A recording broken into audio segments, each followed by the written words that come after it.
This episode is sponsored by Zingari Man, but more on them later. Hello and welcome to another episode of That's What People Do. You are joined as always by me, Ryan McGowan, and James Kay. How you doing, buddy? I'm good, Ryan. You know what? The clocks have gone forward or backwards. I forget. The sun's out, guns out. I'm having a good time. I know. How you doing? You're actually not wearing a hoodie, I think, for the first time in God knows how many episodes. I literally left my house today in just a t-shirt. That's how you know the sun is shining. But it's also like going to creep up to that temperature where I start complaining and want to rip my own skin off. So yes, this is the sweet spot where we are right now. And for those that have listened for long enough, they'll be aware that there is the annual talk about the first ever time we recorded the pod and you were wearing jeans. It was very hot. So look forward to that. It's our hottest day of the year. We always find a way to record on the hottest day of the year for some reason. I don't know how we manage it, but we'll find it. We'll do it again. Do you know what? This is the first year that I actually realised seasonal affective depression was actually a thing. I didn't realise how down in the dumps I had actually been throughout winter until like the sun started coming out. And I messaged Jenna at one point. It was like, I feel so fucking good now that the sun's out. It's weird, isn't it? Yeah. It's like, I don't have seasonal depression. And the second the sun comes out, you feel really great again. My mood has lifted so much. Massively, yeah. But anyway, let's get into this because I'll be honest with you, it's going to be a quite dark episode. We are heading off to Auschwitz, as I've pre-warned us. So there is some biscuit treat territory. So if you can make it through some of the darker things, you can earn yourself a pack of bourbons to sort of make yourself feel better, or some custard creams, whatever you fancy. So if you earn it, you've earned a biscuit.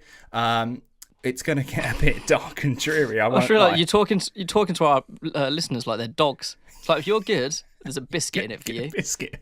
I don't know whether this is a thing maybe in the Midlands, but like down here, if someone does something fairly good, you go, "Oh, give the lad a biscuit." No, we just like to be paid a good salary. Right, so there you go. Maybe this is like a cultural divide between the South and Midlands, and there is English culture. We've explained English culture here. Yeah, you get a biscuit if you do things well. Right, let's go to Auschwitz. This is getting weird. Yes, right. So let's look at the man who escaped Auschwitz to warn the world. So it's April the 7th, 1944, deep inside Nazi-occupied Poland. Two emaciated prisoners lie deathly still under a pile of wooden planks while dogs sniff and scratch nearby. SS guards comb the area with rifles ready.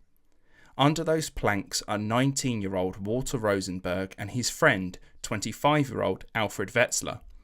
Two Jews attempting the impossible, an escape from the most notorious death camp on earth. Their bodies are cramping. Their hearts are pounding, but they don't move a muscle. They've prepared for this moment with a secret trick, machorka, a foul-smelling tobacco soaked in gasoline. It's wedged around their hiding place to confuse the sniffer dogs. Minutes tick by like hours. Guards so close they can hear their boots crunching on the gravel. It's now or never. If they're found, they'll be shot on sight, but if they succeed, these two young men might just save hundreds of thousands of lives. So, let's get into it. Let's talk about Walter Rosenberg, better known later in life as Rudolf Vrba, and his journey from a small-town kid in Slovakia to an Auschwitz escapee who tried to stop the Holocaust. So, as always, let's start with the beginning. And there is no, huge contexty explainer for this one, if I'm honest. I feel like people sort of know what's going on. Yeah, so you might wonder, maybe Ryan's not going into too much on this. We've covered Auschwitz quite a lot. We have done an episode with Witold Pilecki, who escaped Auschwitz in 1942.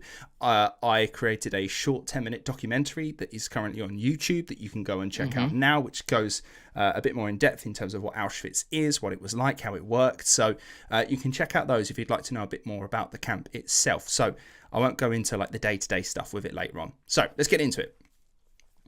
Rudolf Vrba, or Walter Rosenberg, is born in 1924 in the town of Topolchany in western Slovakia. He's a bright kid, he's great at languages, he's great at maths, he's basically like a little genius growing up. Now, he moves in with his grandparents.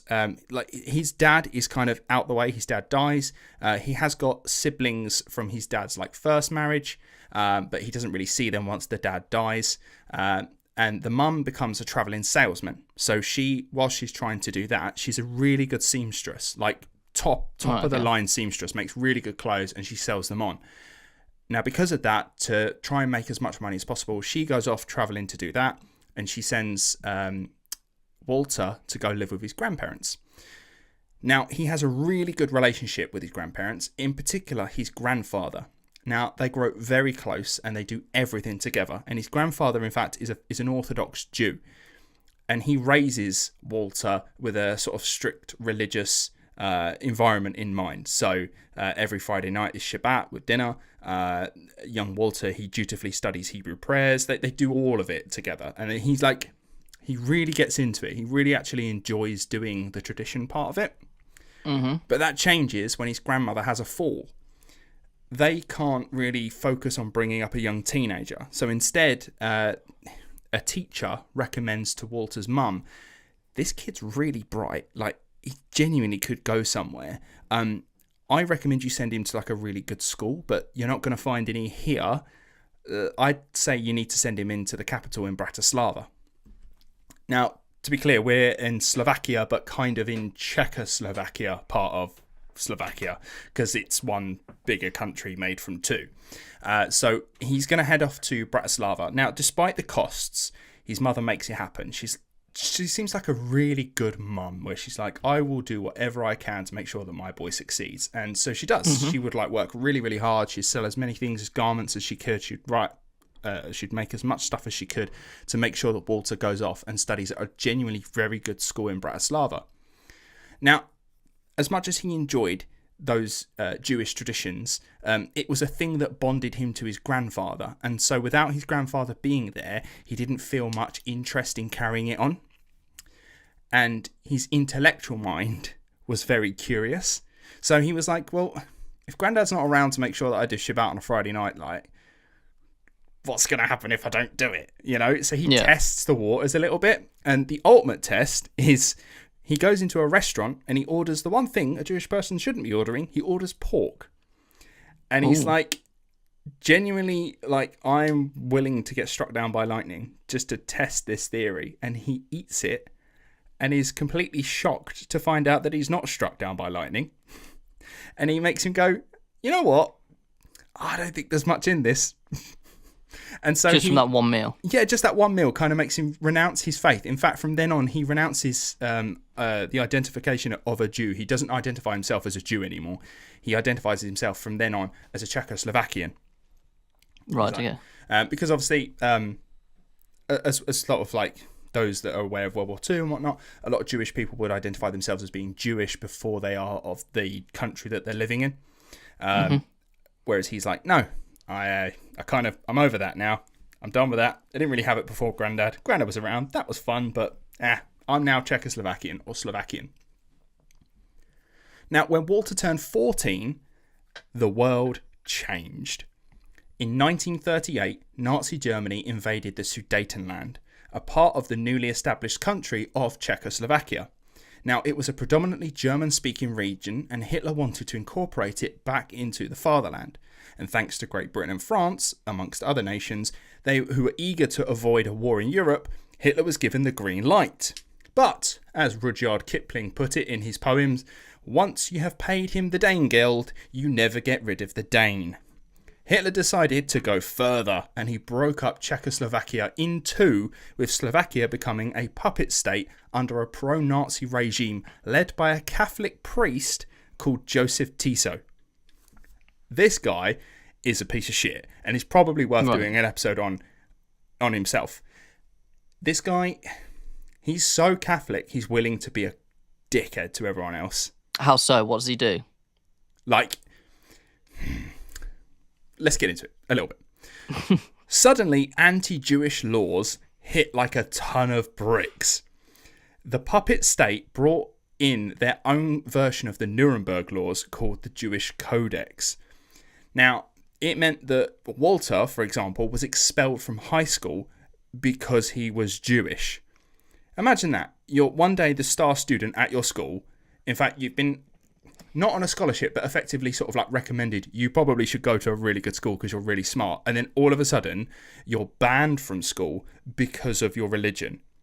And instead of giving up, Walter then decided to self-educate. I'm doing it myself. So he read whatever books he could find, and he taught himself multiple languages like Hungarian, High German.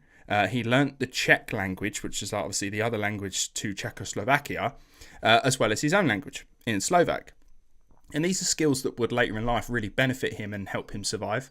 But this kid is like super, super smart, and he's really eager to learn. He really enjoys learning stuff. But eventually that would be banned too, because, the Jewish codex became stricter over time. So all Jews were ordered to hand in educational textbooks into their local council offices. So Walter could no longer self-educate because they don't want smart Jewish people. Yeah. I was watching a documentary a little while ago talking about Nazi Germany and the way they treated the Jews during the Holocaust and whatnot. And they were saying that their issue was more even with the younger generation of Jewish people coming through. They were the ones that they were targeting the most. So when people go like, oh, they were killing the women, the men, the children too, and they're like, well, especially the children, because as far as they were concerned, they were the new generation coming up that will experience this horrible stuff and will have more of a fire in their belly to sort of fight against this world that they're growing up in. Whereas like the older generations knew nothing of this before and are kind of like going with the flow, and it was easy to manage them. So They were like, you have to root out the root completely. And it is always usually young people leading revolutions, isn't it? It's a young man's game. Yeah, I mean, look at Sophie Scholl in Germany during the Second World War. Like, it's the young people that will fight. Mm-hmm. So Jews were forced to live in specific areas and were banned from travelling too far in order to keep them where they could find them. Jews were banned from all public events such as the fun fair and the local theatre. They were under a curfew, I think it was 9 p.m. after that, back home. But they weren't even safe in their own home. So anti-Semitism in Slovakia came by so naturally to a lot of people. They would straight up break into people's homes and steal whatever they wanted, even if the homeowner was in. And there was nothing they could do about it. And this is... So I've been reading The Escape Artist, which is a book about Walter Rudy. And it does detail people who are just in their kitchens cooking, and all of a sudden their door gets kicked in. People just run in, take what they want from the mantelpiece, and they walk out again. And there's nothing you can do about it. So I was speaking about this with someone the other day, like how close we always are to the edge of just chaos.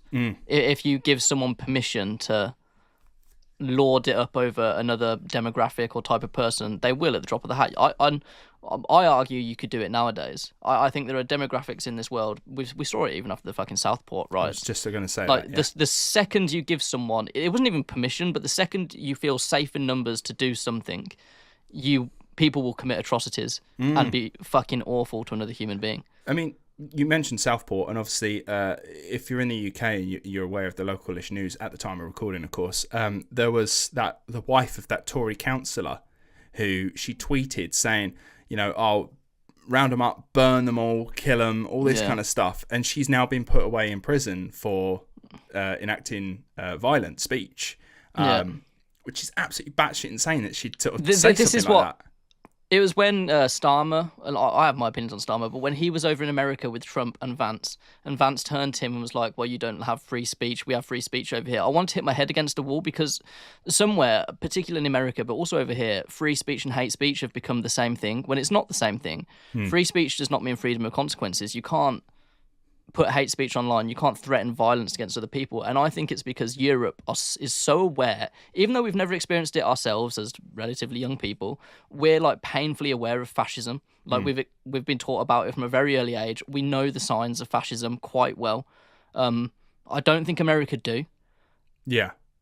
Which is why we're currently seeing certain events happening right now. I don't think they are aware, because I would argue that America doesn't have free speech. You've got Elon Musk on Twitter who bans certain words like the word cisgender, which is insane. Yeah.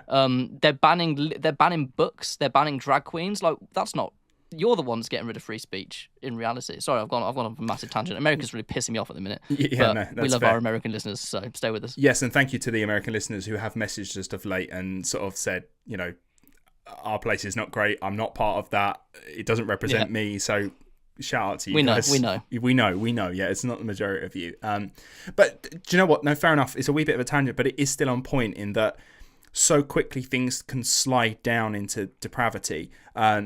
Czechoslovakia as a country, yes, there's anti-Semitism in the majority of Europe, let's be honest. But Jewish people are able to have jobs and do well, get a career and just live a life regardless, right? And then as soon as they're given license to do what they feel they want to do with the anti-Semitism, they go mad with it. And it's so easy. Like, for example, so they would straight up just like beat up Jews in the street for absolutely no reason other than the fact that they're just walking past them. And you didn't want to give them any reason to be violent, okay? So you just sort of let them do what it is they want, get it over and done with, and that be it. But some people got so violent with it that they would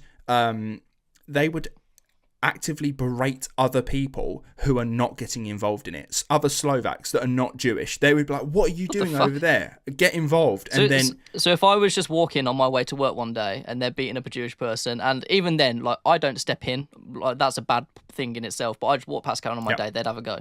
Yeah, they'd have a go at you and be like, "What are you doing? Why aren't you getting involved here?" So then, if you was to go and get involved and maybe sort of just give them a light kick, they'd be like, "What are you doing?" And then they'd beat you up for not being. You'd be now like a Jewish sympathiser. Can't win, can you? Mate, the Slovaks at this point, like, some of the, obviously not all, I'm sure there's plenty of people that were like, my granddad was not like that. Yep, fine, sure, probably not, but these are the stories that I've been able to find out from a lot of people that lived around. This is another thing that pisses me off as well. Like, loads of people say, well, if I was around, this wouldn't have happened. It's like, it probably would have. It probably would have. You probably would have got involved, because that's just the world you would have been involved in, even if you didn't want to. Yeah. Like, there were so many people that stood up against the Nazi regime and disappeared very quickly.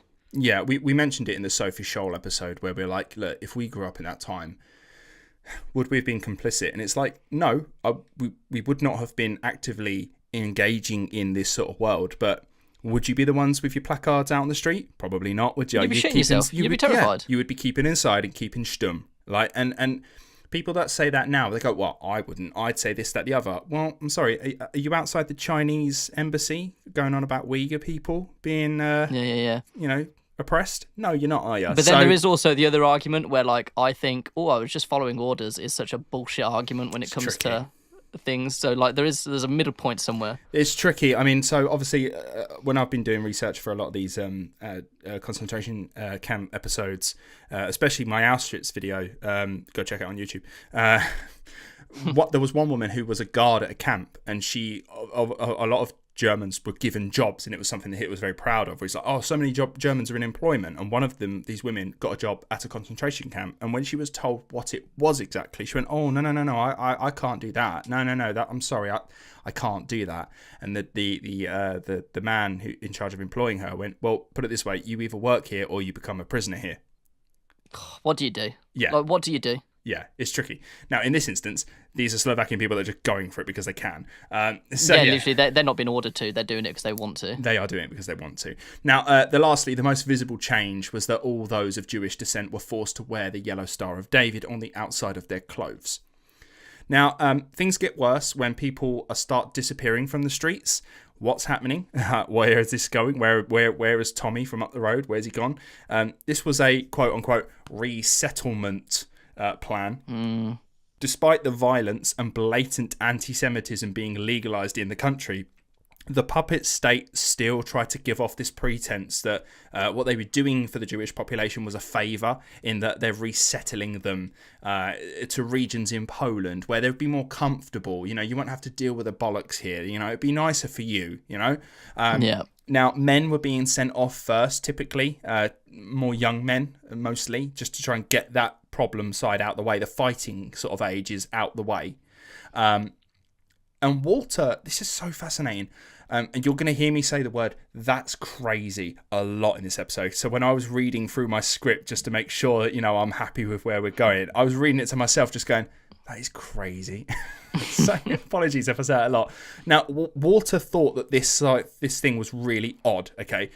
Resettling the Jewish people, right? So despite the issues at home, he now obviously, because he's in a separate country, considers himself as Slovak. He's very proud of the fact that he's Slovak, born and bred. This is his country. He was born in it and he would not be leaving it.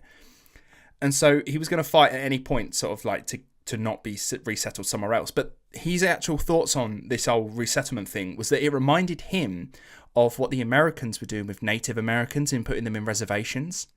And I find that parallel fascinating. That Walter, a man in a country that most Americans probably could not have pointed at on a map, was aware of them on what they were doing to sort of Native American people, in that you're problem people, I'm going to put you in this little reservation, you stay there and we'll just work around you. I find that fascinating. I saw a really interesting, I think it was like a cartoon the other day, where it was Native Americans being rounded up and put in camps in like the 1800s, 1700s, and then there was the Jewish people being rounded up, put in camps in the 1940s, and then there was illegal immigrants being put in camps in 2025 in America. And the caption was just, "I was just following orders." It just makes you think. Yeah, it's crazy, isn't it? It's so easily ignored, sort of like the Native American treatment in America. Like, we just don't talk about it. It's really weird. I think I reckon because Germany lost the war, if they won the war, we'd be having a very different conversation about the Holocaust right now. There'd be many people who were saying that it was the best, because if Germany won the war, they probably would have succeeded in what they were doing and eradicated the Jewish population or minimized it to within an inch of his life. It's because the Western bastards won in America, didn't they? Yes, and at that point, it because the victor writes the history, we would be growing up in a world today where we go, well, listen, if they hadn't done it, the Jewish people would have done this, that, the other. That's what we would have grown up with, that sort of mindset when we learned about history. And we'll go, look, no one's proud of the thing that happened, this, that, yeah. Or would we even know about it in such depth? Would we be taught about it much? You know, it'd be weird. It's all hypothetical, isn't it? Yeah, I'd love to do a sort of alternate reality episode. Anyway, okay, Ryan just said he wants the Nazis to win the war. No, I'd just like to see what the world would look like, you know, in that way.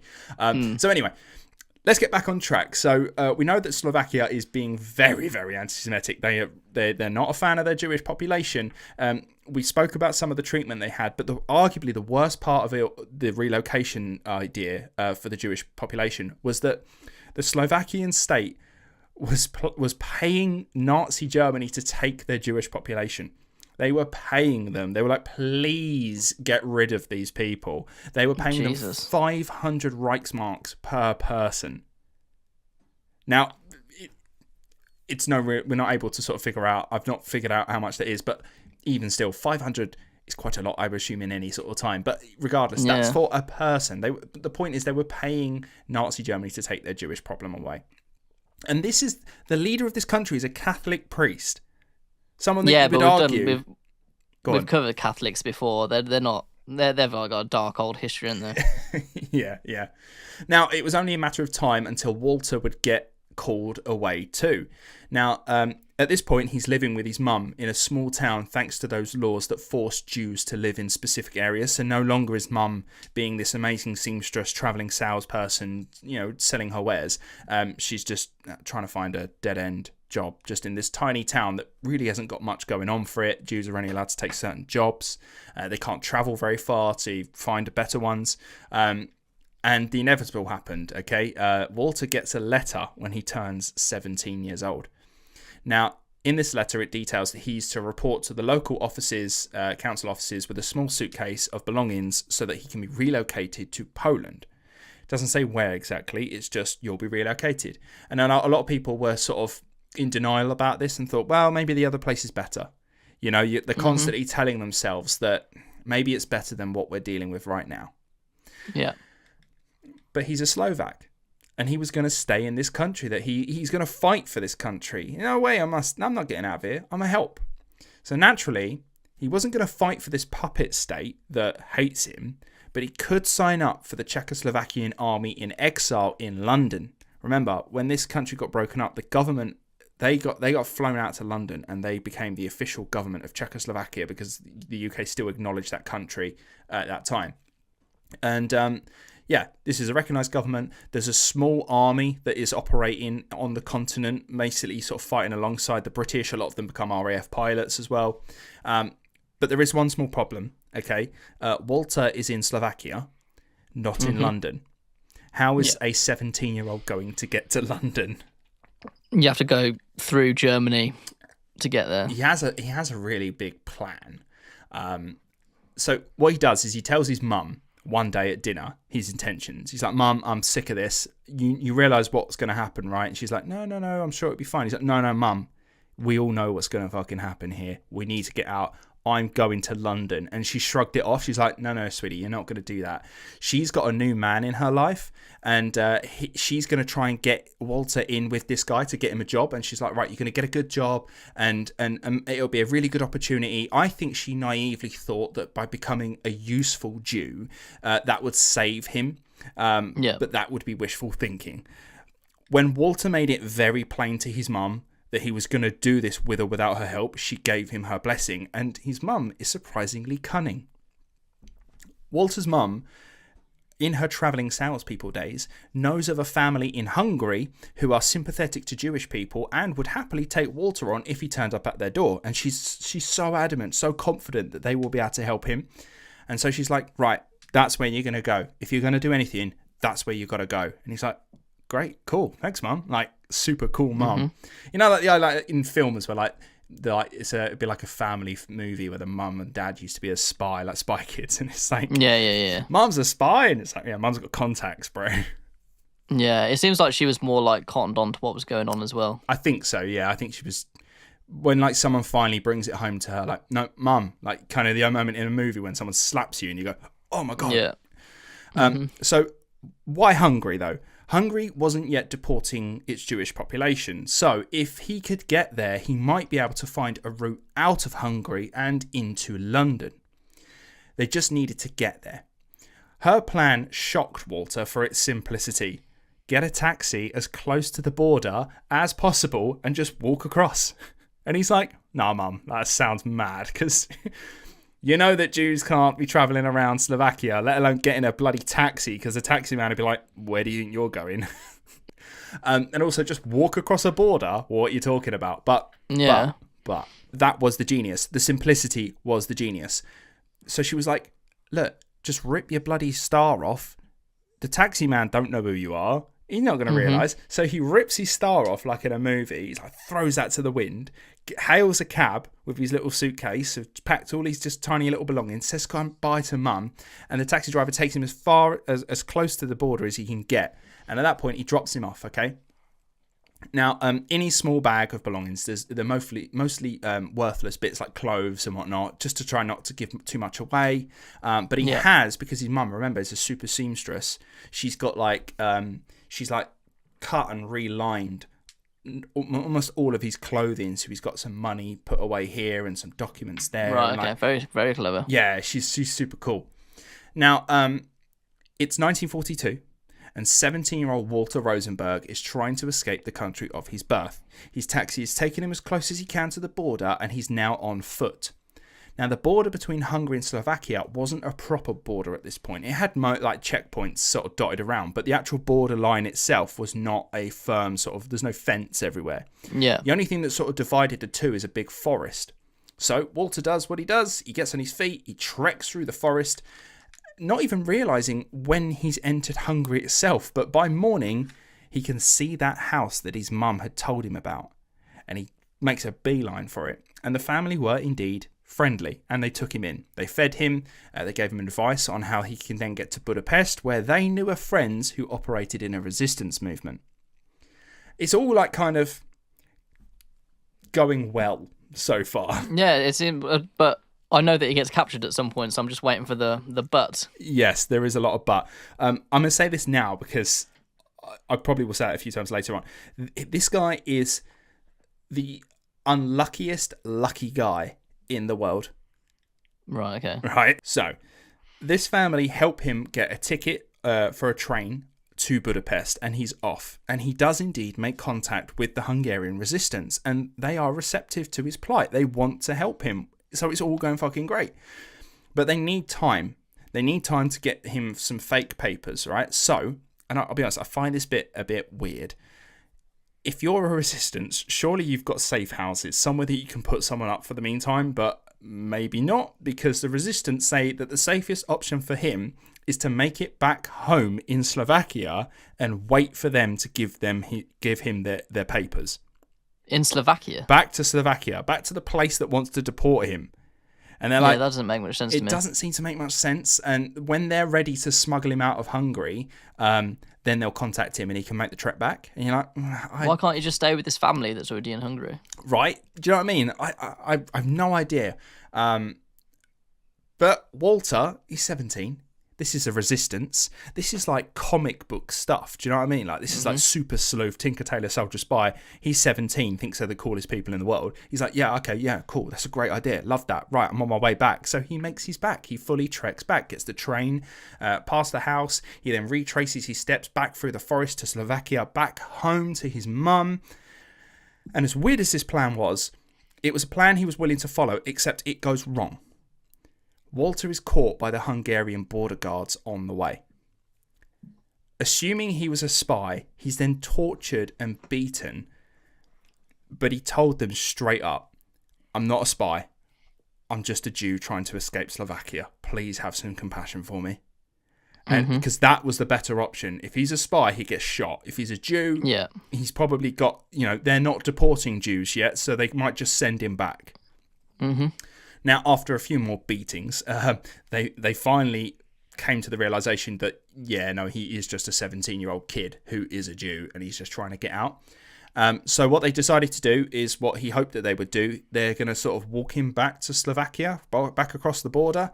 But he's also a bit unsure on this because it does seem like they're walking in a weird direction. And he's like, I don't know, this is not the way I went back. And he genuinely thinks at this point they're going to just kill him. But what they can't do is shoot him because that could cause a ruckus. And if someone then on the Slovakian side finds a dead body that's been shot and it weren't them, that could cause a proper border dispute between the two countries. And that's not what the Germans want at this point, because the Germans have kind of got them both in their back pocket and they really don't need them fighting themselves. So Walter wanders off. They kind of leave him to it. They're like, right, I think we might have crossed the border. Right, we're not going to do anything here. Kid, walk that way. So Walter's now off and away, but the kid's been battered, absolutely battered. He's got hardly any sort of consciousness left in his brain because of the beating that he's taken whilst he was tortured, and the lad completely just collapses. He falls flat on the floor. And the only thing that wakes him up again is hearing this familiar sound, and it's Slovakian. People are speaking Slovakian. Who are these people? Oh my God, I am in Slovakia. These are border guards. Probably the worst option for him. He's caught, right? Now, they've caught a fleeing Jew, and there's only one place that a fleeing Jew who's been caught is going to go. Walter was put in that small camp that he was asked to go to in the first place. Yeah. Remember, lucky, unlucky. He should have stayed in Hungary. I don't understand why they sent him back across the border. I don't. And in reading the book, I've not been able to find out sort of an explanation as to why they did that. I don't know. Maybe it was just too hot for them at the time. I don't know. Maybe other things were going on. I'm sorry, I don't know. So this is a holding pen, this small camp. It's a place for Jews who are about to be deported to Poland. Now, it is like a camp. There's barbed wire fences.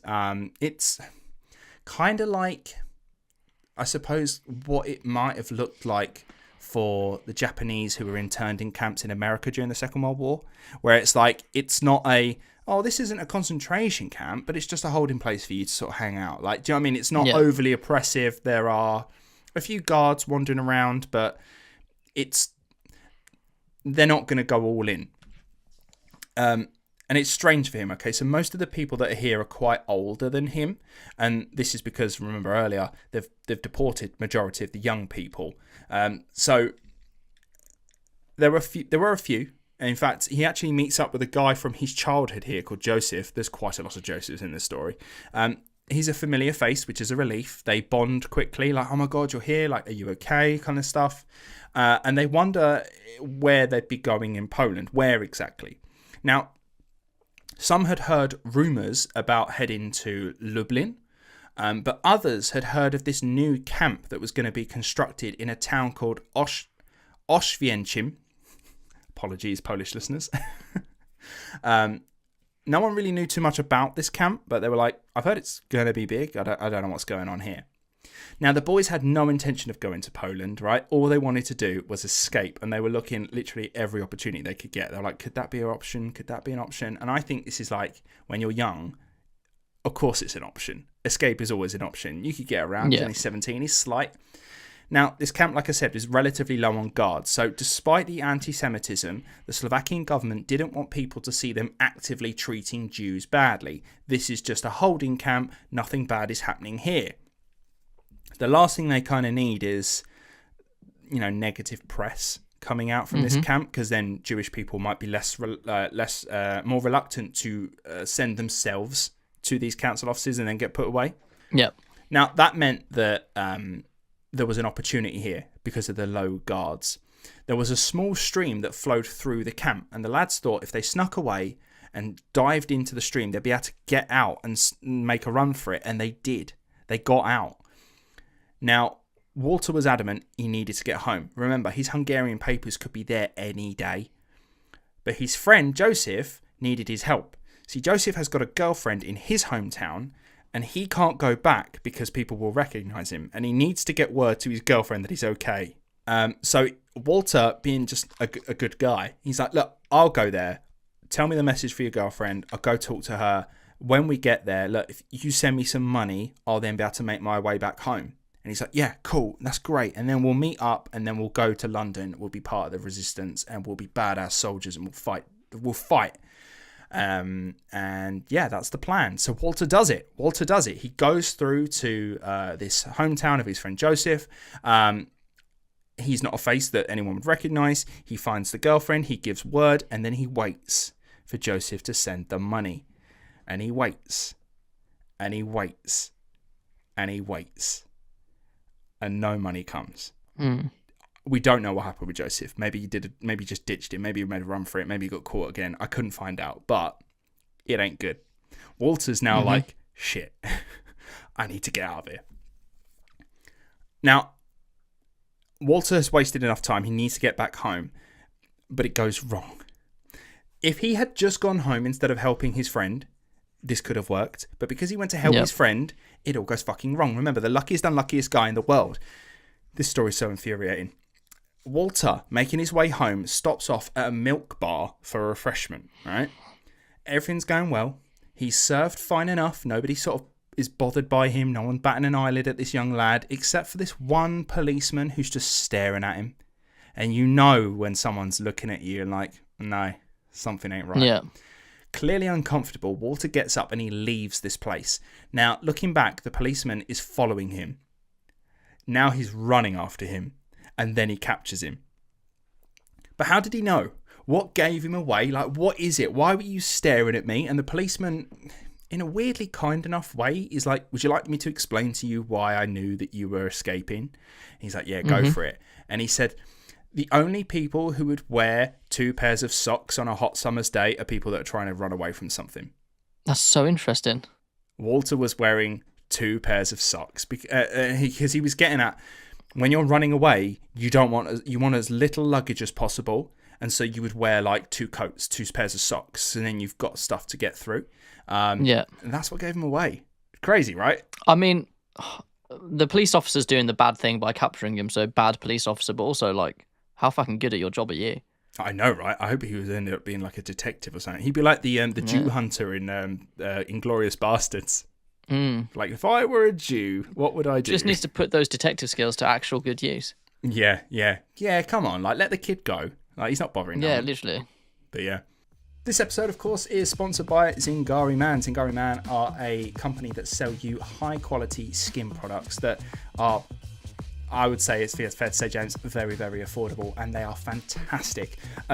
Before we started recording this episode, I got home from work, took a shower, cleaned my face up, given my clay bar, and then afterwards I got myself my hydration potion, and I've rubbed that all over my face, and I'll be honest, it's so soothing. It makes my face feel calm, like cool, nice. Rubbing it in, feels nice and smooth. I'm loving my hydration potion.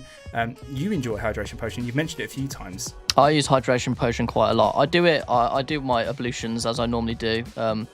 I put on some moisturizer, and then I'll do that as like a last thing. It's quite like, I've never really had anything quite like it, but it makes me feel hydrated. So therefore, calling it a hydration potion is pretty spot on, I think.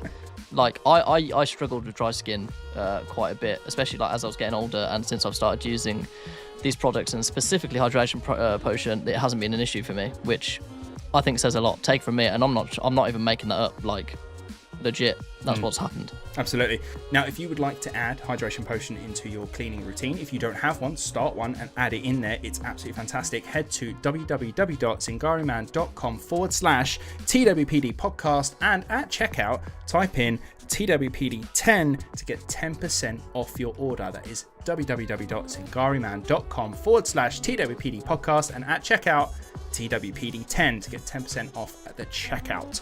Add hydration potion to your daily routine. I command you. Buy it. Buy it, yes. So Walter was taken back to the same holding camp and was treated like a mini celebrity.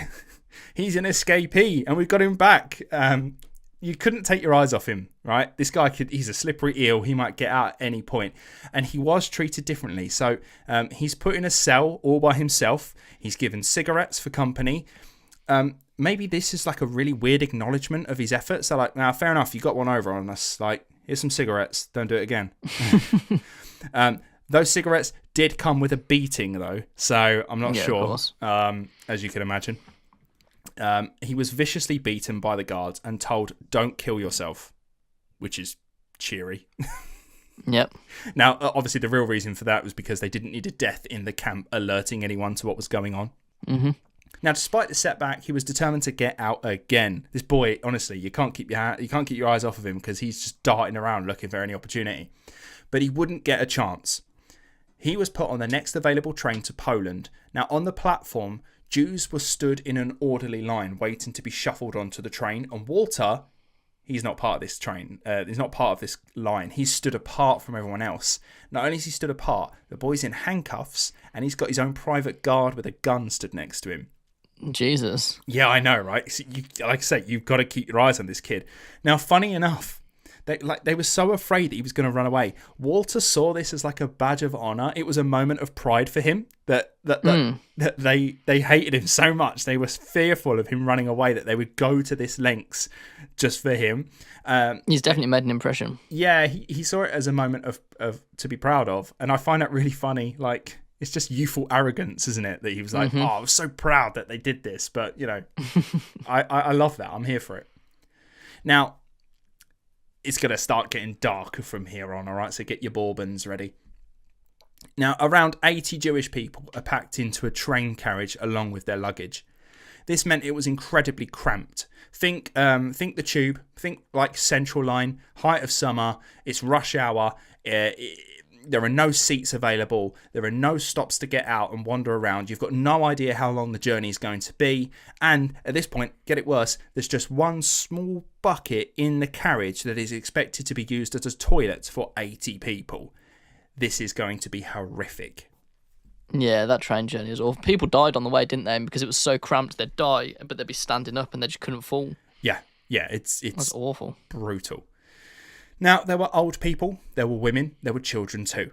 Immediately on the journey, there was a sense of camaraderie between everyone. They were polite, they shared food, they shared drinks. The kids were comforted because they were a bit upset with what's going on. They don't really understand. An impromptu wedding toast to a newly married couple was had, which is quite nice. They were like, hey, celebrate, right? It's also quite sad, isn't it? Yeah. Now, the reason this was done is that the Slovakian leader, remember, a Catholic priest, he said that, no Jewish couples, no families will be separated, I promise you. So this young couple got themselves married impromptu just to like stay together and go together. Fair. It's those little details that are just heartbreaking. Yeah, because the second they step off that train, they're going to be pulled apart. Yeah. And just another part in people being polite and sharing camaraderie between them all. People averted their eyes to those to give them dignity to those that needed to relieve themselves in the bucket. Which is nice. It's nice. People be polite. People be nice. But as you said, James, like when shit starts to hit the fan, people will turn. And after a full day on the slow-moving train, that politeness dissolved. Children's cries were now becoming frustrating to people. Shut that damn child up, please. Anxiety levels were getting higher and higher. Realizations that they had no idea what was awaiting them started to kick in. The food and the water that they had with them is now running low, and dehydration is starting to set in. They have no idea how long they're going to be on this damn train for. And tempers are beginning to flare. People are bickering, they're arguing, and people are starting to fight over the bucket, which is now overflowing. It's getting brutal. And we will see this later in the episode, and even in some part of the next episode, where we seem to have this thing where, tell me if I'm wrong, but when we think back to the Jewish people and their plight during the Holocaust, we tend to think of them as all as a collective, that they all shared this suffering, and of course they did, but that doesn't mean that they cared for one another in the same way that we probably imagine that they did. Because no, you're still individuals, aren't you? You're individuals, and a lot of them will act like individuals. There are stories of people, elders, higher ups within the sort of faith during some of the ghetto period, who would, pick the people they think should be taken away next because it would benefit them. Yeah, you literally had to choose working for the Nazis to round them up. It's awful. You had them in the camps. I forget what they're called, but in like the individual buildings, the barracks, whatever they're called, you'd have one person who would get a slightly better room because they were in charge, and they were awful. So these guys are the capos, and we will meet the capos later in this story. Some of them will become Jewish later on, but a lot of them at the early days are criminals from Germany, and they're picked for a reason. So now when they finally stop, Walter noticed through a crack in the carriage that a man is loading water onto the train. Now he done what was instinctive. He held his hand out through the crack, begging for some water. Now the man completely ignores him. He asks the man again. He's shouting at the man, please, some water. But the man said he's not going to get himself killed helping them, referring to them as bastards. Right. Now, you're thinking, bad guy, right? But it turns out this stop was here for the Slovaks to give up command of the train and hand it over to the SS, who would then make their payments and take the train on to Poland. Remember, the Slovaks are paying the Germans to take their Jewish people away. And what they don't want to do is freak out their Jewish population so that they come easier. And so what they're having is they won't have the SS and the Germans in their country taking them away. They will take them away themselves until they get to a relatively safe distance, and then they hand it over. And the workers there, if they're seen assisting the Jews on board the train, they're point blank shot by the SS, no questions asked. Yeah. So, bad guy, also a guy trying to get home to his wife and family at the end of the day. Yeah, exactly. People. Sad. And this story, and it ingrains itself into Walter as he becomes an older man, that people are selfish. People will do whatever they need to do to survive. And he doesn't judge people for it, but he hates it. Yeah. And I think we see a lot of this in this story. People will do whatever they need to do to survive. And if it comes at the cost of someone else, yeah, fuck it. Now, when they finally reached their destination after several days on this train, completely dehydrated, the men were told to get out of the train and onto the platform. Only men aged between 15 and 50. Women and children and old people are to stay on the train. Now, this confused everyone. Remember, they were told that they wouldn't be separated. They had the word of their Catholic leader. They tried to rationalise this move. Perhaps they were going to be processed somewhere else and then they'll be reunited. Any sort of excuse to just ignore the cold reality that they were likely never going to see their loved ones again. But the doors to the carriages closed and hands poke out reaching for their husbands, their sons, their brothers. Old hands, small hands reaching for their loved ones. And then the train moves on. It's fucking horrible, bro. It's absolutely devastating. Like, it's just, I don't even know what you say.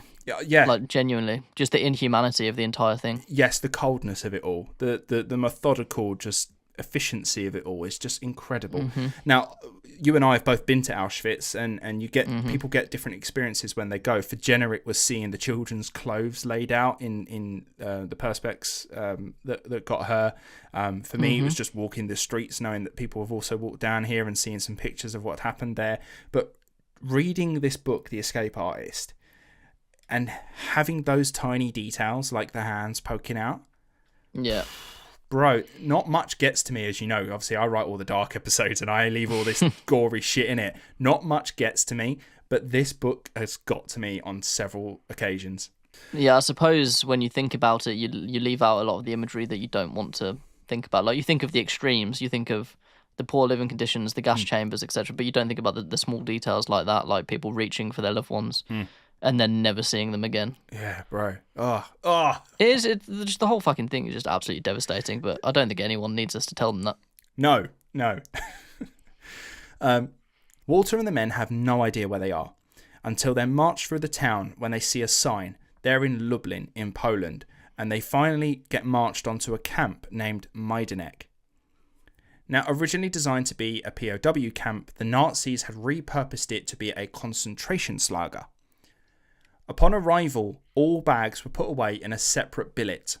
Walter was given a ticket so that he could retrieve his luggage afterwards. Yeah, of course. This, of course, is a facade. There was no intention of giving him back his belongings. And even Walter knew at the time, because he laughed to himself.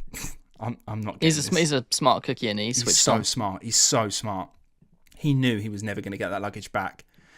Now, the men were made to strip. They had their heads shaved as well as the rest of their bodies, including their armpits and private areas.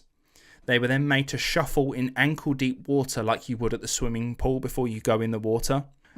Now, the Nazis claimed that this was all in the name of cleanliness and hygiene, but really this is just sort of humiliation. Get them naked, get them shuffling along. Yeah. Now, Majdanek is poorly built as a concentration camp. The billets are made of wood, and even then, they're just about standing. Some don't even have windows. They've just got fucking holes in the walls where windows should be. Beds are just 3 long tables stacked up on top of each other to make bunk beds. Now, toilets here are virtually non-existent, meaning there were open sewers with human waste all over the place. Now, this place was a living hell if hell was a sewer. Work here is backbreaking. Prisoners are taught a song that they had to recite almost all the time just to try and keep up morale. I've got the song, and I've got it in both its German and English, so I'll read it in its German quickly. Aus ganz Europa kamen wir Juden nach Lublin. Viel Arbeit gibt's zu leisten und dies ist das Beginning. I think I messed up der beginning, sorry. Probably. But in English, it's from the whole of Europe came we the Jews to Lublin. Much work has to be done, and this is just the beginning. And they would sing it all day, again and again and again, to try and keep that rhythm, keep them focused on something else. The Nazis knew what they were doing. It's in our Auschwitz doc on YouTube, where there's a spot where the band would play, and it's just Jewish prisoners who could play music, and they would play it every morning when the Jewish population prisoners had to go off to work, and then they play it as they come back in as well. You know, really bizarre. Death was all too common here, okay? So people died from exhaustion from all the back-breaking work, but the biggest killer was disease. Disease is absolutely rife here. Many got dysentery, and here in Majdanek, that's a death sentence. Majdanek is a labour camp, not a death camp, a labour camp. And if you can't work, you were killed. Many tried to ignore the dysentery. Now, again, if you don't know what dysentery is, like it's you're going to void your bowels a lot, and basically you will die shitting yourself. It's horrific, a really, really bad disease to get, and it's due to poor living conditions where like food is being mixed with like feces and stuff like that. It's the sort of thing that people died from in the Middle Ages. Yes, like that's when you'd expect to hear it. Yes, you can try to ignore it, but it's just going to get you. And you can't ignore the shits. Exactly. And many tried to. Many tried to ignore the dysentery and they lined up for work regardless, only to then void their bowels on parade, which then gave themselves away and then they'd be shot.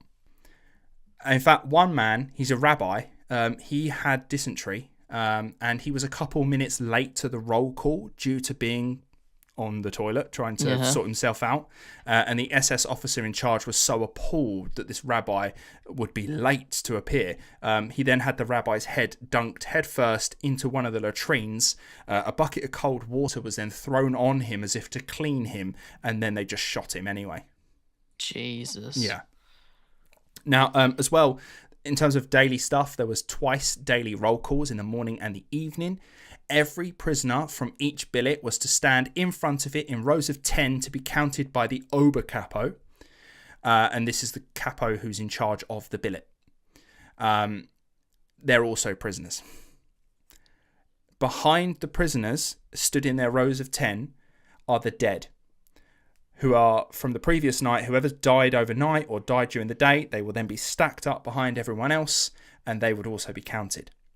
And they had a very, very efficient way of stacking the dead. When you see movies about Auschwitz or the Holocaust and whatnot, and you see these piles, like literal mountains of human corpses, right? Mm-hmm. I don't know if they actually get the detail right in how they stack dead bodies. This is so bizarre. This is so Nazi Germany in its efficiency. So you'd have one dead person, you'd lay them on their back and you'd open their legs up. Then you'd get the other person and you would lay their torso in between the open leg, and then you'd open their legs over the top of the other person so that they kind of lay them as flat as possible. And then you would repeat the thing until you had 10 bodies. So 10 bodies per stack. And that made it easier for them to count. That's why they did it. I think all of this is appalling, but that's what makes it even more appalling about the Holocaust, is how it wasn't done on emotion. It was done very much as sat around the table. This is how we're going to do it as efficiently as possible. It was very systematic, is the word that people use. Yeah. Which I think is where the term German efficiency, it sounds awful, but the term German efficiency sort of comes from. It's like, if they want to get something done, they know how to do it. And obviously I don't apply it to nowadays. I think the Germans have really fucking turned a corner. I'm a big believer in that. But someone at some point has had to have got someone else around the table and been like, this is how we should stack bodies to make it easier for us to count. And they just had a very nonchalant conversation about that. Yeah, it's crazy, isn't it? Now, here, a slight glimmer of niceness amongst this hell. Walter finds out that his brother Sammy, his half-brother from his dad's first marriage, is in the camp. Right. Now, you'd be upset that they're there, but at least, listen, it's a fucking face you recognise, right? Mm-hmm. But he's in a separate part of the camp behind a fence. Now, you can't just walk up to the fence and have a conversation with someone because you'll be shot. Yep. But they realised, they learnt a lot of this, and we'll find out like later on. You learn stuff. You start to learn timetables and schedules, and okay, that's probably the best place to go here and there and things like that. You start to play the game as much as you can, but this game is unfair. Remember, you can be shot at any point, but there are some very, very basic rules.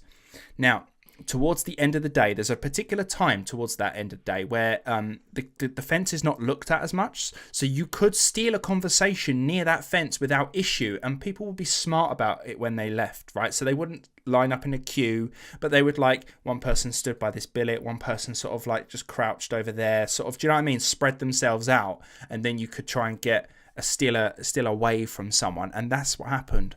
Walter managed to see his brother on the other side of the fence, and he managed to get a wave to him. They waved to each other. Before they could have a conversation, though, they heard something happening. Walter heard someone behind him being beaten by one of the capos, and that sound made everyone flee. They ran, they scarpered, and that's the last time he saw his brother alive. And he never forgot that interaction. He always said that was just such a bright moment in that awful, awful era. And I think it was enough to sort of help him at the beginning.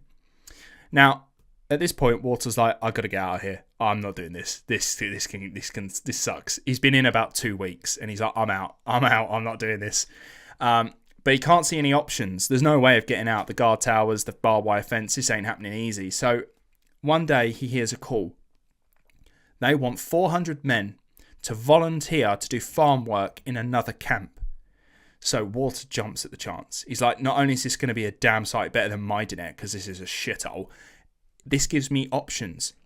If I'm getting out this camp, I'm being transited somewhere. There are options here. I could get out. I could probably escape. So he's like, put me on the list straight away. 17. I'm 17. I'm fit. I could do farm work. I'll go. But another prisoner who has taken a liking to Walter, he's so fucking pissed off with him. He's so upset. He's like, do you realise what you signed up for? And he warns him that he's stupid. He needs to get his name off that. But you can't now. You've done it. He's going to be killed. Where you're going, you will be killed. And the place you're going to is much, much worse. And Walter's like, what the fuck are you on about? This is Majdanek. This is the worst place in the world. Surely there could be nowhere worse. And he's like, I'm done with you. I wash my hands. So he washes his hands of him. Now, those 400 prisoners, they're given civilian clothes again, all of them ill-fitting because they didn't bother to size anyone up. But regardless, the men enjoyed that sense of normality that the clothes brought. They felt human again, do you know what I mean? They also given hats that they could wear whilst they walk through the streets of Lublin because, again, they don't want the local population to see the state that these men are in. Yeah. It would cause a disturbance that, if they're honest, the Nazis just definitely could put down, but it would become a nuisance. So they're like, no, wear hats, walk through, wear clothes. So they board the train in the same way that they did on the way in, packed 80 to a carriage, the toilet system exactly the same, one bucket for 80 people, no water, food is scarce, and fights, as you can imagine, broke out again. Walter all the time is looking for an escape. He finds a lad on the train that he recognised from his childhood. He finds another friend and he's like, wait, Joseph, bro, what are you doing here? He's like, same as you, bro. And he's like, look, he says the word escape. And Joseph's like, yeah. Yeah, as you would. As you fucking would. And so they're like scouting around the train. They're trying to find like dodgy floorboards. And they're like, right, that's it. There's a loose floorboard. When the train is going slow enough, we can sneak out through the floor. We'll just drop down onto the track and we'll get out. But again, luckiest, unluckiest guy in the world. He's now got a plan. It's going to work. It will work until after the first 24 hours on the train, an SS officer stops them and he warns them, should any person escape, 10 men will be shot as punishment. Now, Walter is happy to risk his own life, but he's not willing to risk the lives of 10. Yeah, it's not fair, is it? It's not. At this point, he ain't willing to do it. And it shows that Walter's just a good lad. He cares about people. Mm-hmm. Now, after almost a week on this train, on June the 30th, 1942, it stopped. This camp is different. The floor is cobbled in some areas and paved elsewhere. There were brick buildings that went up like 2 stories. There were high guard towers. That was the same as Majdanek. There was barbed wire fence as well, but here's different. This is built up. This is nice, relatively. And there's a gate that he's walking through. And on that gate is a sign. And that makes him feel a little bit better about this place. It says, Arbeit macht frei. Mm-hmm. Now, if this place is just about working hard, this is going to be a doddle for young Walter who's fit enough to do the work. Yeah, I'll just do the work. Maybe he could figure this place out. But what he didn't realise was that he was now in the most infamous death camp in the Nazi world, a place that would consume the lives of over 1 million Jews, Auschwitz. Mm-hmm. And also, fun fact, but not that fun, Witold Pilecki is here at Auschwitz at this point. Is he? Yeah, he's here. In fact, he's going to escape within the next year. Another escape artist. So go check out our episode on Witold Pilecki after this episode and find out about his story, because same, but different. Now, Auschwitz for Walter still seemed like an upgrade to Majdanek. Now, he'd been rounded up in a brick building, up a set of stairs and into a room with other men. The person responsible for this room was a man with a green triangle on his prisoner uniform, and this marked him out not as a Jew, but as a German criminal who has been sent here to serve his prison sentence. And it just so happens that these are the capos.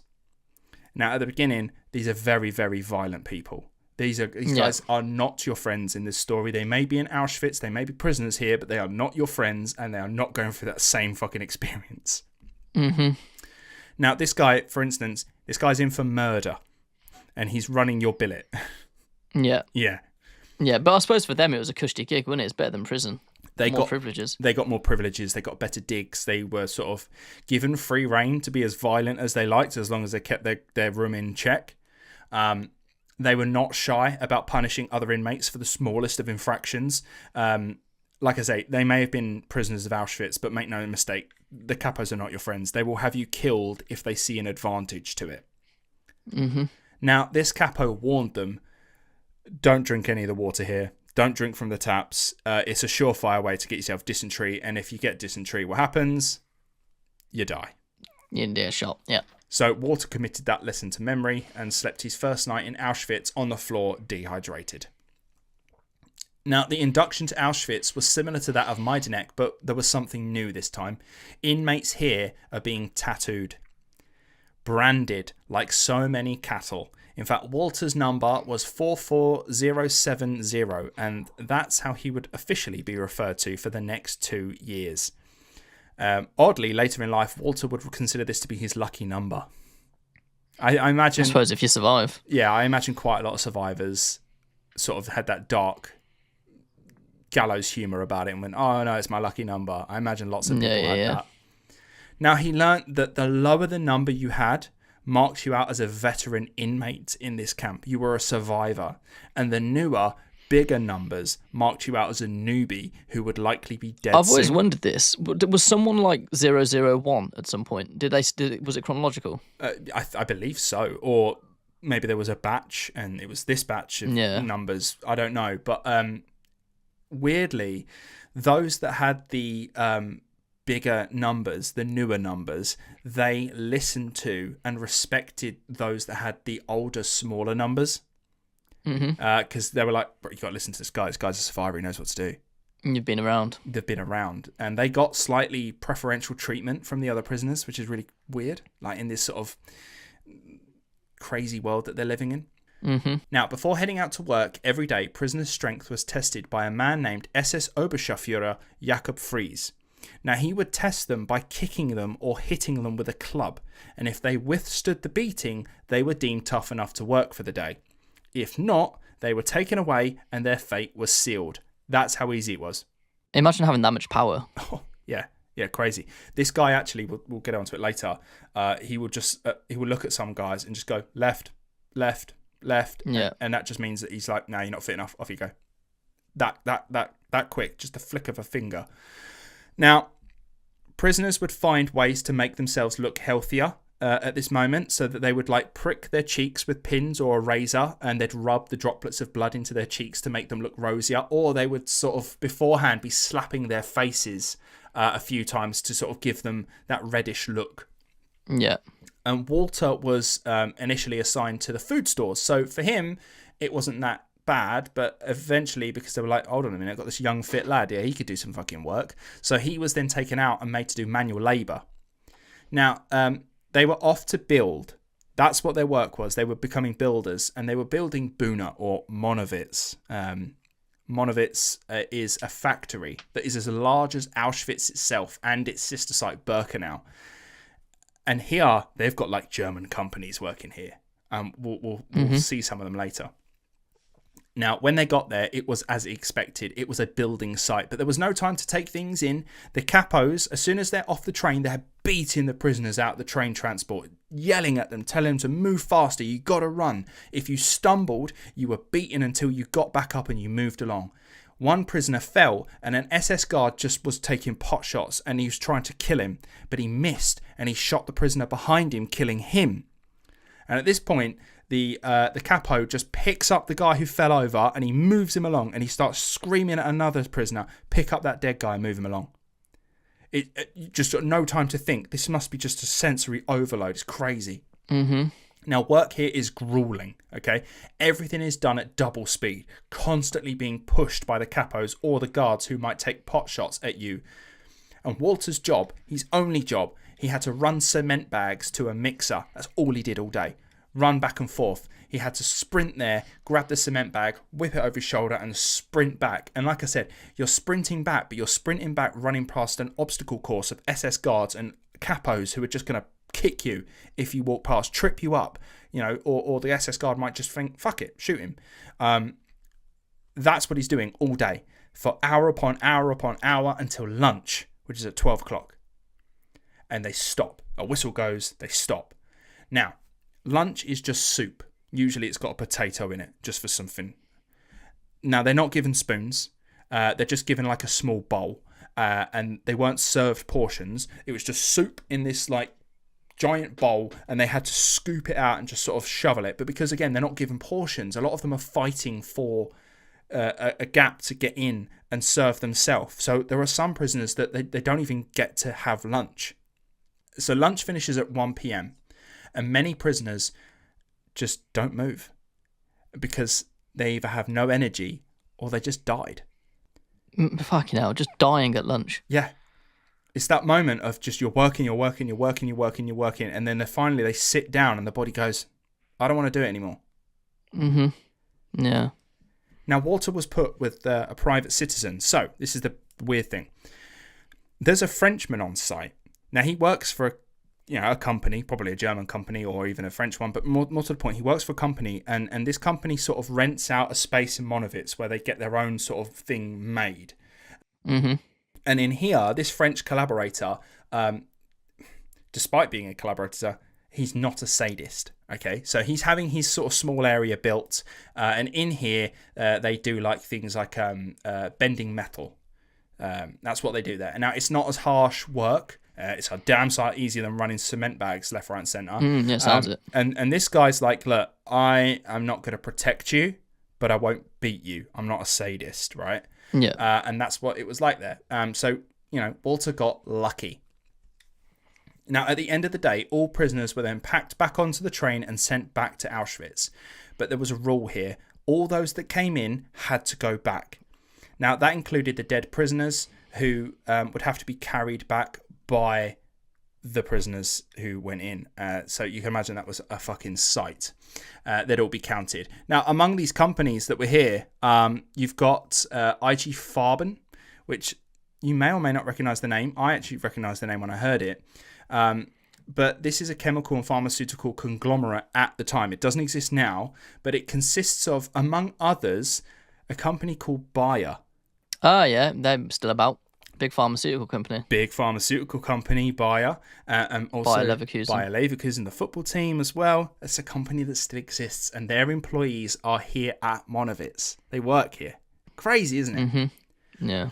Now, Walter would eventually be sent into what was essentially a natural quarry of gravel that would be used to make more cement. It was back-breaking work, but it was his feet that took the worst of it. Prisoners wore wooden clogs. I didn't know this. I literally learnt this reading the book. I never knew. I don't know why, but I've never seen on many documentaries where they talk about what Jewish prisoners were wearing on their feet. They're wearing wooden clogs.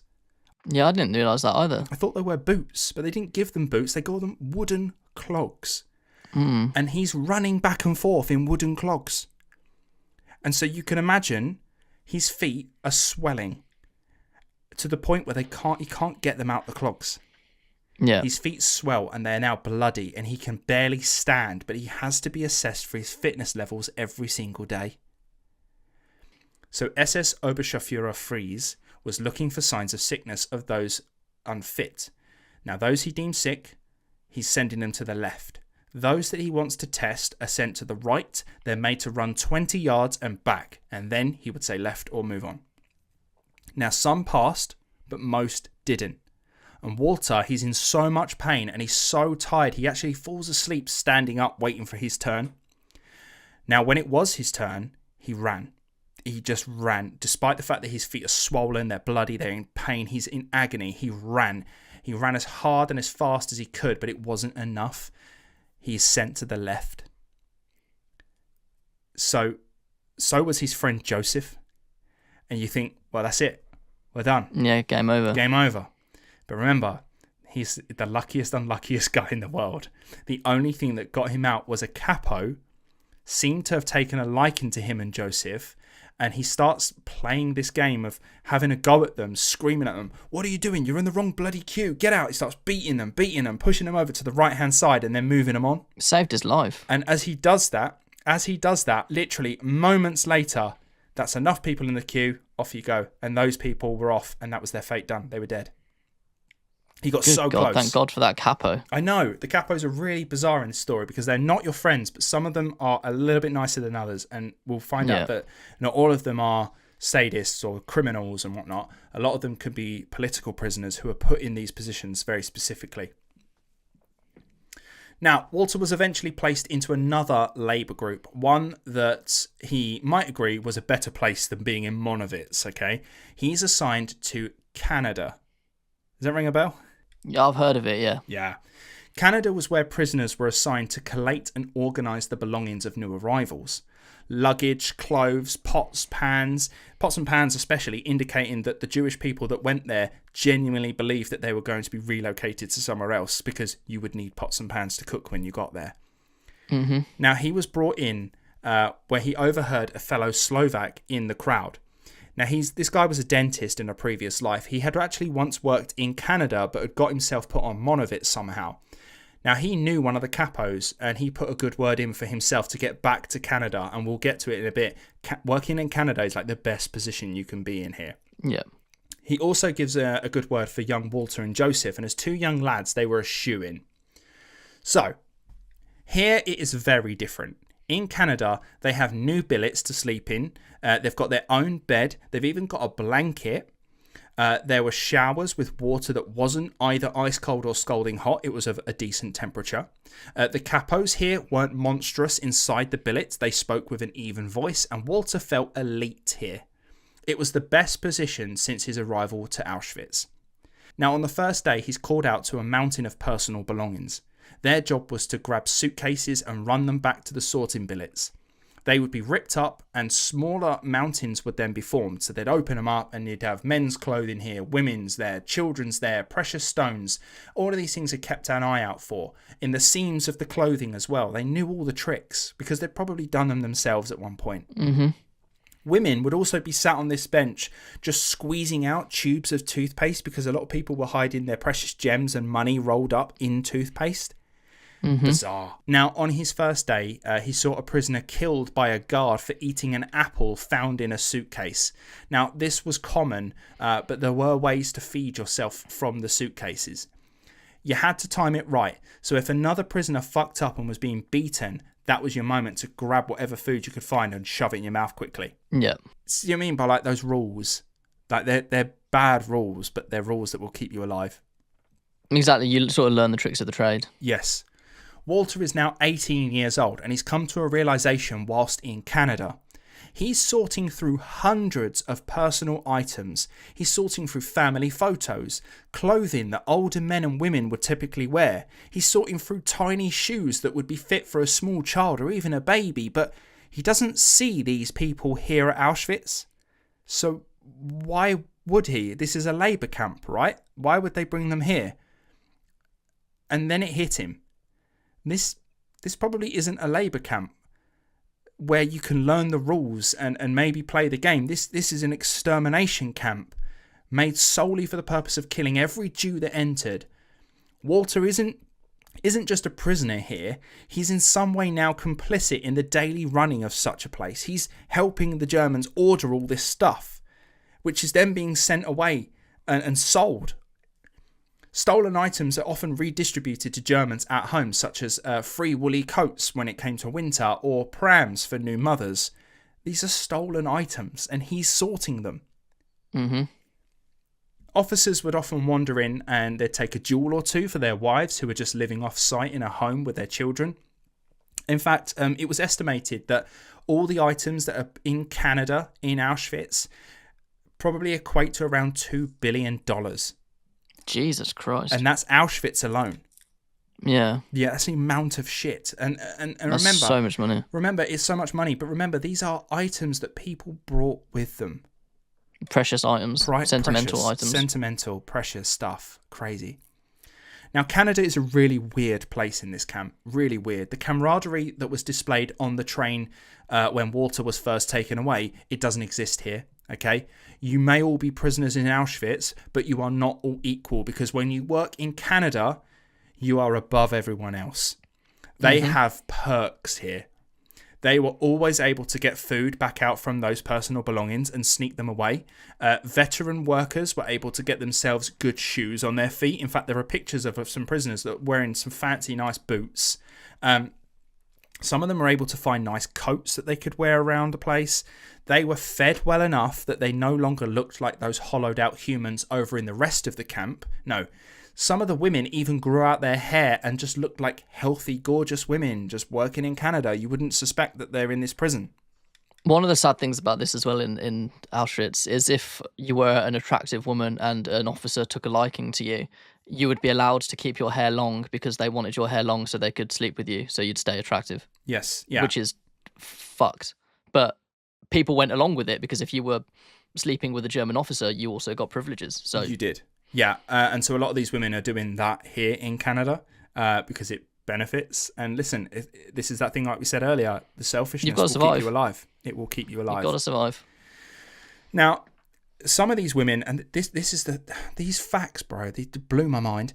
Some of these women, they just had new fresh underwear every day because they're taking them from everyone else's luggage. And they're using that as a perk, you know? They have fresh underwear every day. Like, I think people take for granted that feeling of putting on fresh underwear. It's a nice feeling, right? Yeah. I bet the other prisoners in the camp though looked at these people like they were pieces of shit. Exactly. Yeah. But also in awe, you wanted to work in Canada. Yeah, of course. This fucking fact absolutely blew my mind. Some of the women that were working the night shift at Canada, because remember this is a 24-hour operation, there's always people coming and going. Some of the women that work in the night shift would spend their days sunbathing, reading books that were taken out of the suitcases that they had just been fucking filing through, even though other Jewish people were being cremated meters away. It's crazy, isn't it? What baffles me is just the normality of it all, how easy it is to just desensitize yourself from it. But also, you could never become complacent because surely in the back of your mind you're thinking you're still disposable. Yes, yeah, and I suppose that probably helps with a lot of them thinking, well, I just got to live life in the moment. I've got to do it now. I live now. I'm going to sunbathe. Yeah, why not? It's a nice day. What's that smell? Don't care. Mm-hmm. Now, things being stolen meant that a black market could be established, and the currency here is food. It also meant that favours could be owed, so capos would get inmates to steal for them and then owe them in kind. Okay, so even SS guards would barter with the capos to get better bedding in return for like a diamond that they could give to their wives. Mm-hmm.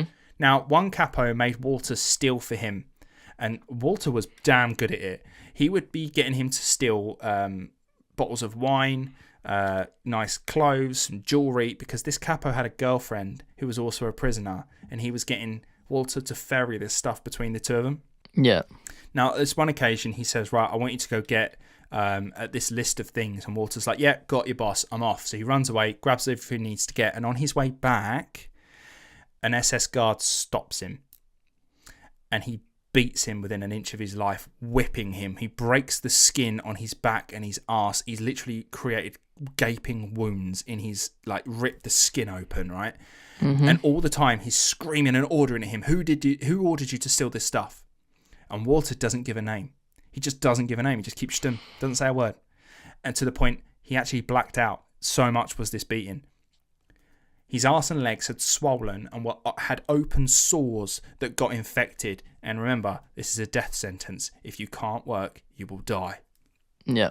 But again, the luckiest, unluckiest man in the world, that capo that he was doing a job for, he owes him a favour now. He didn't rat him out.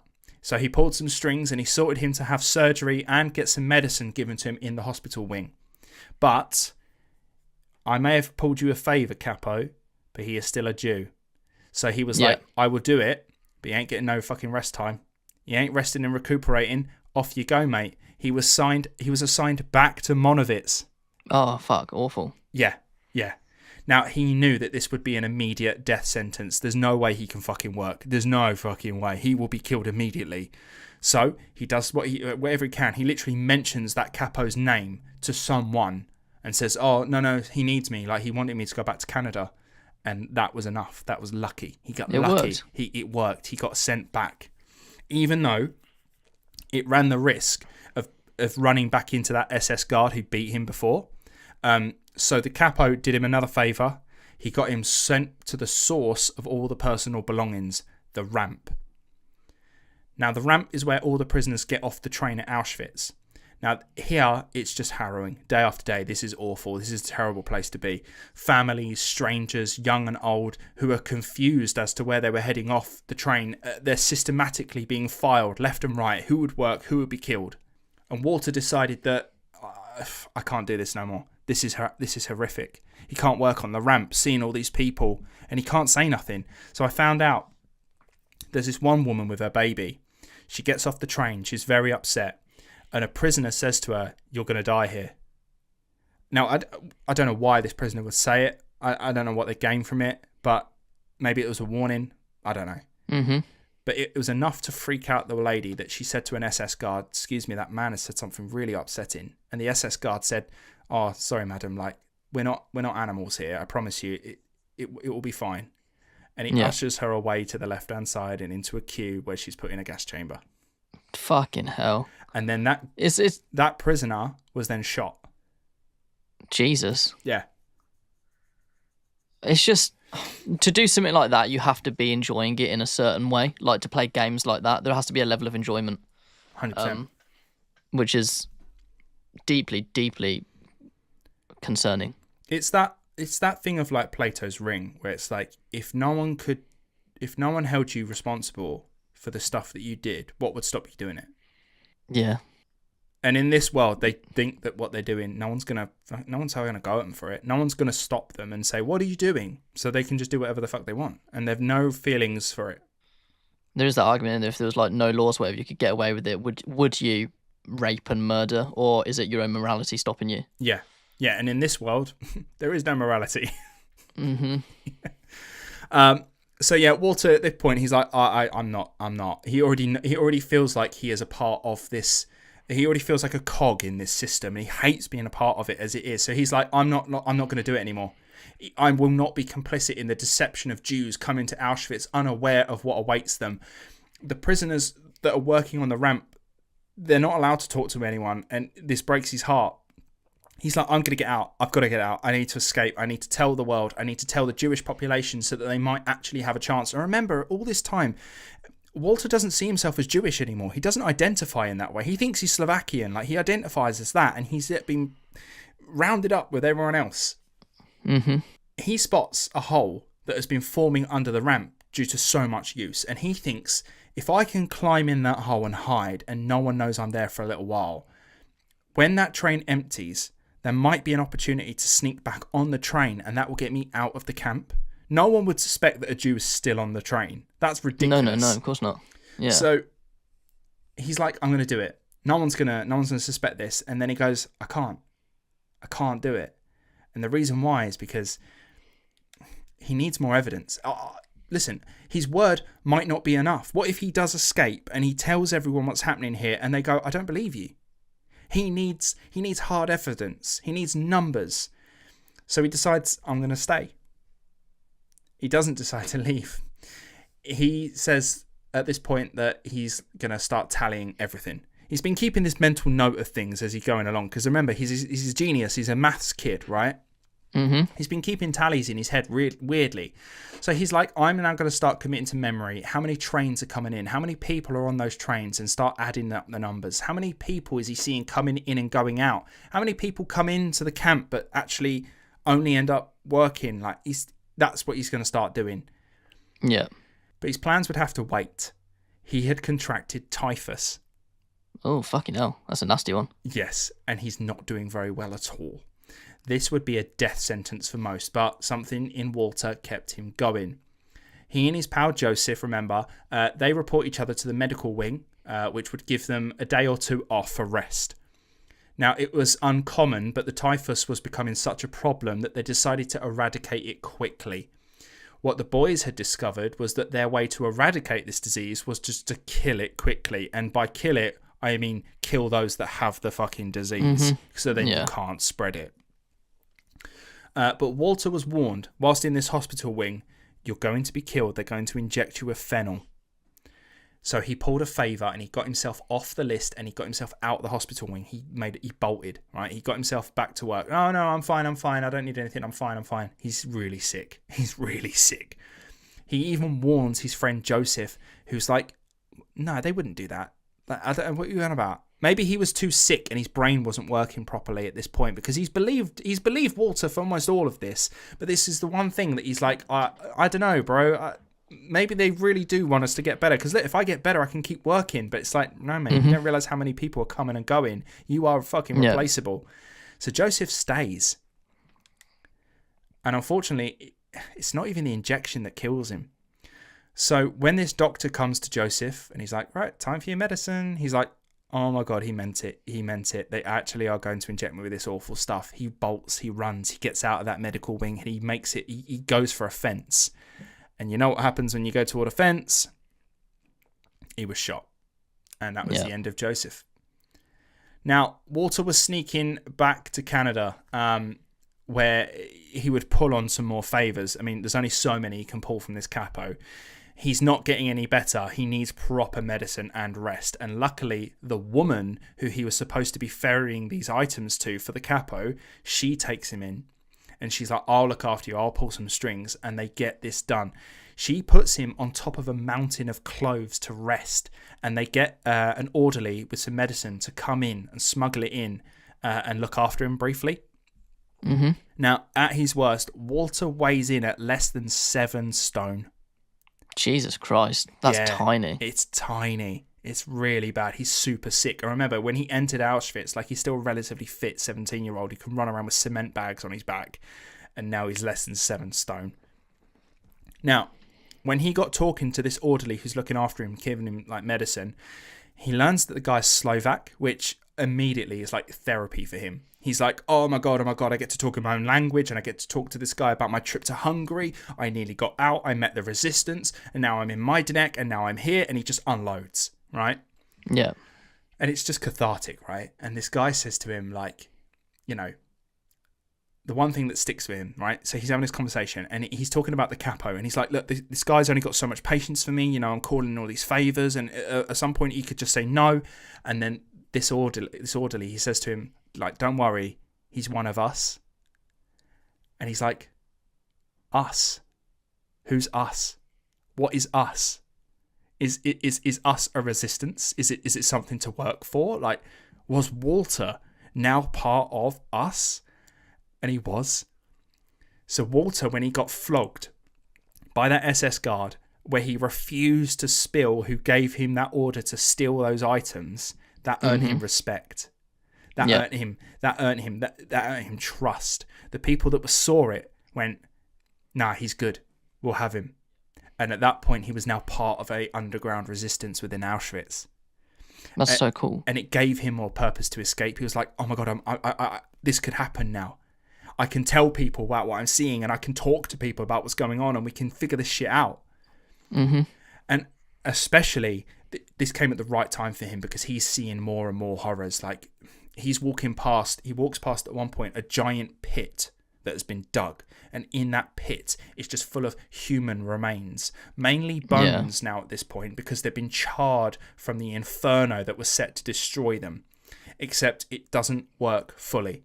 See, and this is a horrific detail, Walter learns that the bodies of children retain more water than adults, and therefore they don't burn as well.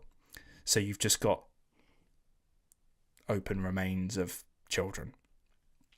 It's so bad. It's awful.